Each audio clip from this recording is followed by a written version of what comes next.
Euro কাপের quarter ফাইনালের পর অবসর নিয়ে মুখ খুলেছেন পর্তুগিজ তারকা ক্রিশ্চিয়ানো রোনালদো। স্লোভেনিয়ার বিপক্ষে টাই ব্রেকে শ্বাসরুদ্ধকর জয়ের পর অবসরের কথা জানিয়েছেন তিনি।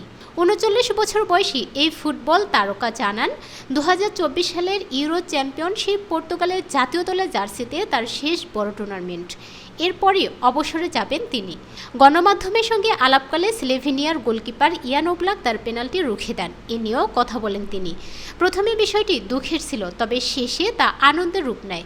ফুটবল এমনই হয়, মাঝে মধ্যে এমন কিছু মুহূর্ত আসে যা আপনি ব্যাখ্যা করতে পারবেন না, আবার সেটাই সব কিছুই নয়।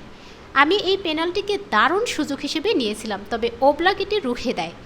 জাতীয় দলে নিজের ভবিষ্যৎ নিয়ে আন্তর্জাতিক ফুটবলে সর্বোচ্চ গোলদাতা বলেন, ইউরো টুর্নামেন্টে এটি আমার শেষ উপস্থিত। এটি কেবল আমাকে শক্তি যোগায় না, বরং উৎসাহও দেয়। আমি আমার দর্শকদের জন্য দুঃখিত। এই জার্সির জন্য আমি নিজের সেরাটা দেওয়ার চেষ্টা করেছি, সারা জীবন তাই করব, তবে তোমাকেও দায়িত্ব নিতে হবে। বাংলাদেশ সময় মঙ্গলবার রাতে ইউরোর শেষ ১৬ লড়াইয়ে স্লোভেনিয়াকে পেনাল্টি শুট আউটে ৩-০ গোলে হারিয়ে কোয়ার্টার ফাইনালে উঠেছে পর্তুগাল। ফলে শেষ ৮-এ ফ্রান্সের মুখোমুখি হবে রোনালদোরা। সাবেক ২ ইউরো চ্যাম্পিয়নের হাড্ডাহাড্ডি লড়াইয়ের অপেক্ষায় ফুটবলার প্রেমীরা।